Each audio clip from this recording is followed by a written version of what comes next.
This video contains the solutions to sample exam number 3. For the first question, we're asked to solve this exponential equation. And remember that when we're thinking about solving exponential equations, there's really two main methods that we can use. We can rewrite the equation in log form, or we can take the log of both sides.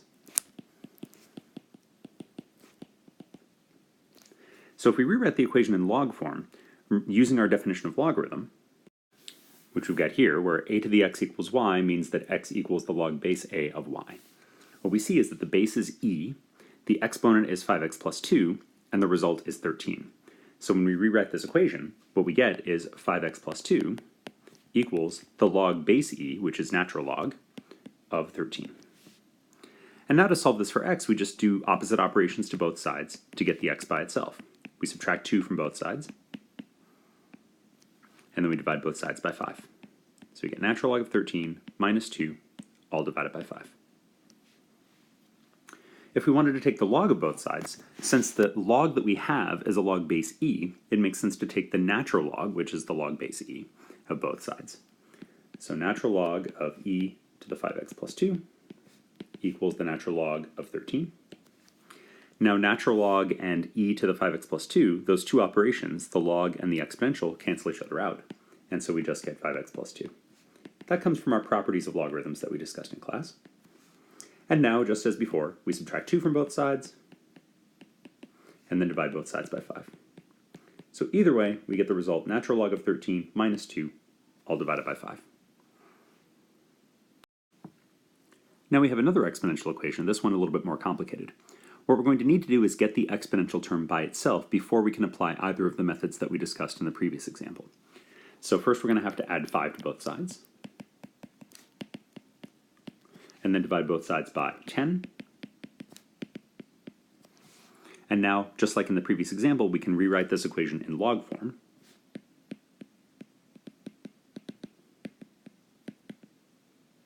And that gives us that the natural log of 13 is equal to 0.4x. Dividing both sides by 0.4, we get natural log of 13 divided by 0.4, and that's the result. Here again we have an exponential equation, but this time we're going to solve it in a slightly different way, because we can realize that when we have 3 to the 2x minus 3 equals 9, we can rewrite 9 as 3 squared. And now both sides of this equation are an exponential term with the same base. And that means that because the exponential function is 1 to 1, the exponents must be equal. Now we add 3 to both sides and divide both sides by 2, and we get x equals 5/2. If we had not realized that, what we would have ended up with would have been the solution involving logarithms that could have been simplified. And so you want to keep your eyes out for this sort of situation where we have bases on both sides that are compatible, that can be written both in terms of the same base. Here we have a question about composition of functions. So we have g composed with f of -1, and remember that what that means is g of f of -1. So the first thing we have to figure out is f of -1. And for that, we use the definition of the function f, which is right here. F of x is 4x minus 6, so f of -1 is 4 times -1 minus 6, that's -10. So g of f of -1 is g of -10. So now what's g of -10? For g of -10, we're going to use the definition of g, which is here.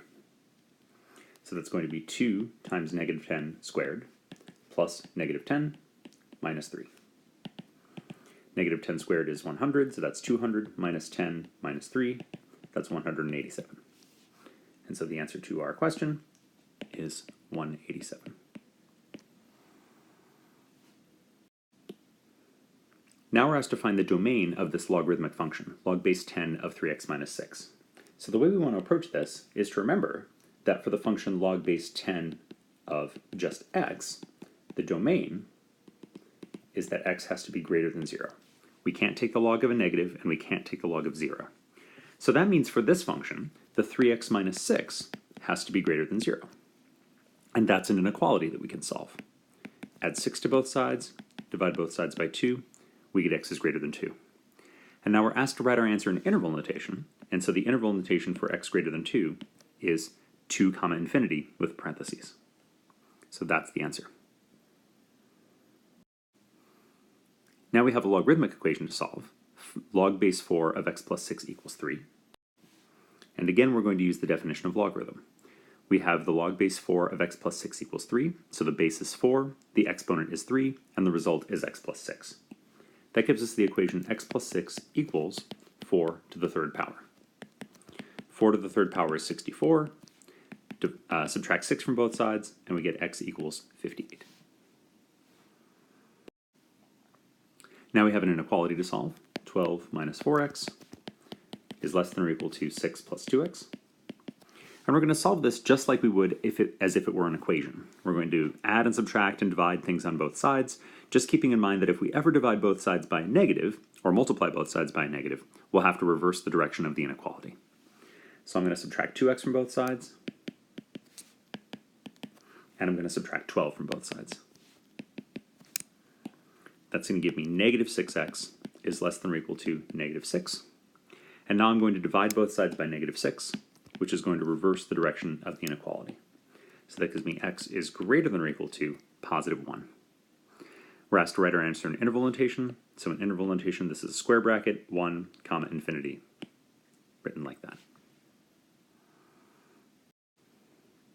Now we have a polynomial inequality, and remember that the way we're going to solve these is by factoring the polynomial. And in this case, x squared minus 5x minus 14 factors as x minus 7 and x plus 2.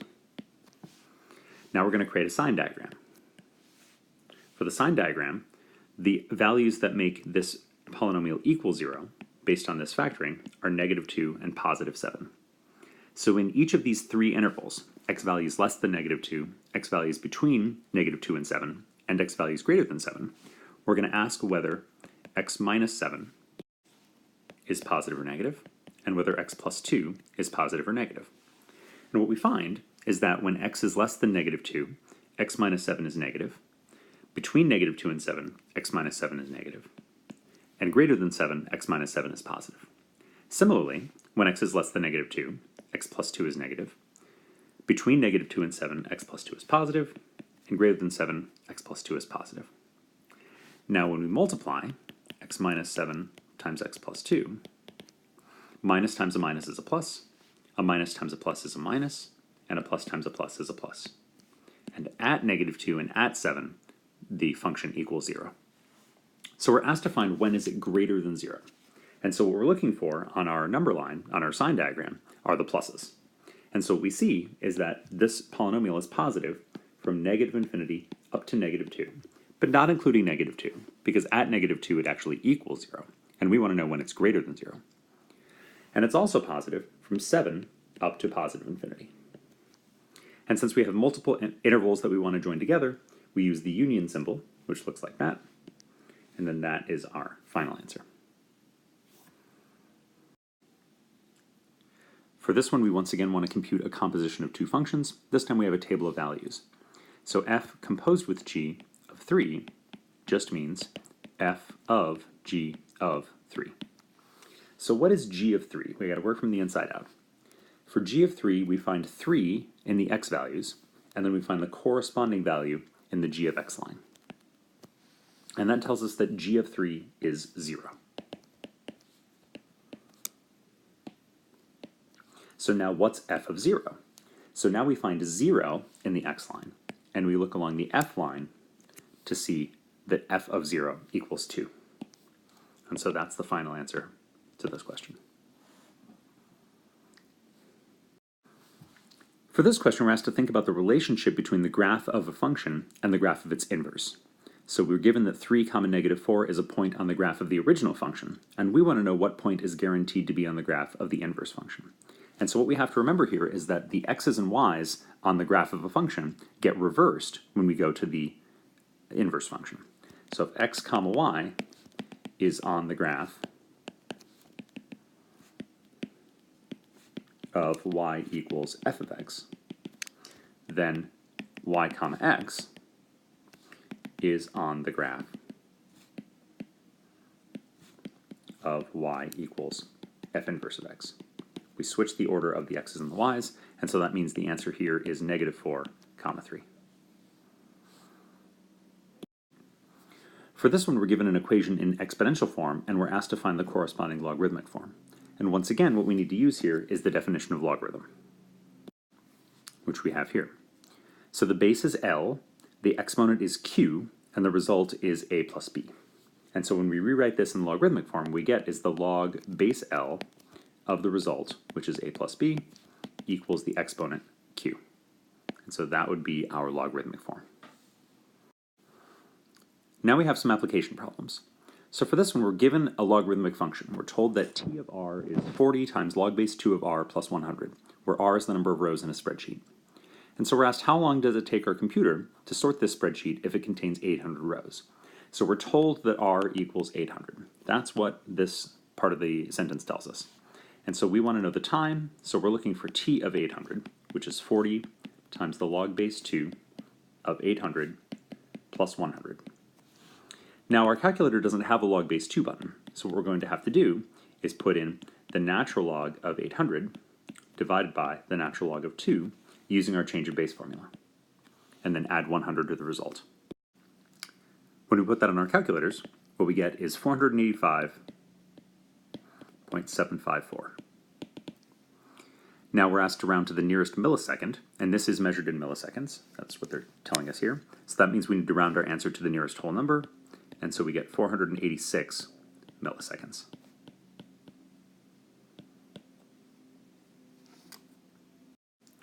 Now we're told that a particular spreadsheet gets sorted in 327 milliseconds, and we want to know how many rows are in this spreadsheet. So we're told the time, which means we're given that 327 equals 40 times the log base 2 of r plus 100. And now we need to solve for r. Now we need to get the log expression by itself, so we're going to have to subtract 100 from both sides. So we get 227 equals 40 times the log base 2 of r. And then we divide both sides by 40 to get the log base 2 of r equals 227 divided by 40.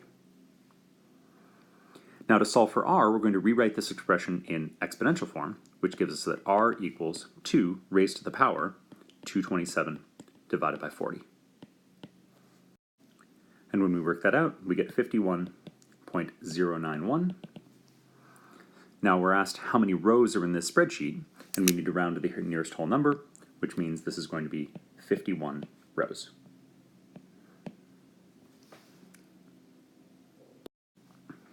Now we're asked a question about compound interest. We're told that we invest $400 in an account that earns 3% annual interest compounded monthly. And the formula that we need to use for this is A equals P times 1 plus r divided by n raised to the nt. So P is the principal, r is the interest rate, n is the number of times per year that interest is compounded, t is the number of years, and a is the final amount of money. So we want to know how much will be in the account, so we're being asked for A. The initial amount of the investment was 400, so P is 400. The interest rate is 3%, which we put in as a decimal, 0.03. We're told the interest is compounded monthly, so that means it's compounded 12 times per year. And then we're also told that we want to know the amount after 5 years, so T is 5. And so we type all of that in our calculators. The one thing to make sure you watch out for is make sure that you put that exponent in parentheses. And when we type all that in, what we end up with is 464.6467. Now, since this is dollars and cents, it makes sense to round to the nearest penny, and so this is going to be 464.65. $464.65. Now we're asked how long it will be until Roger has $700 in the account. So again, starting with our same formula, A equals P times 1 plus R over N to the NT. Now we're being told that the eventual amount is 700, and we're being asked for the value of T. How long, how many years will this be? So we get 0.03 over 12. N is still 12, but T is now unknown. So to solve this for T, we need to get the exponential term by itself. So divide both sides by 400, we get 7 over 4. Now 0.03 divided by 12 is 0.0025. And so we get this equation. Now we could rewrite this in terms of the log base 1.0025, but that's a little bit strange looking. So instead what I'll do is just take the natural log of both sides.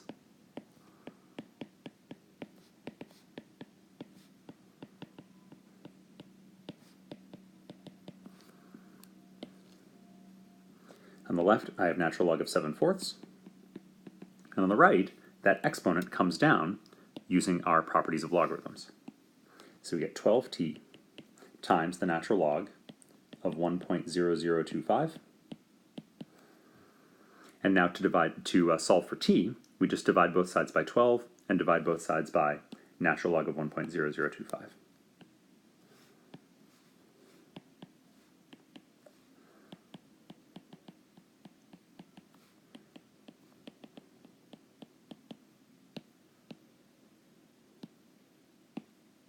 So what we end up with is that t equals natural log of 7/4, all divided by 12 times the natural log of 1.0025. Typing that in our calculators, we get 18.677. And we're asked to round that to the nearest tenth of a year, so that rounds to 18.7 years.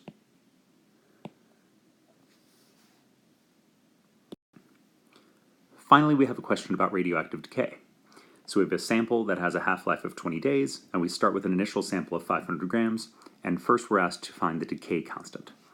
So what this is referring to is the standard exponential growth and decay model, which looks like A equals A0 e to the kt, where A0 is the initial amount, A is the final amount, K is the growth or decay constant, in this case it's a decay constant, and T is time.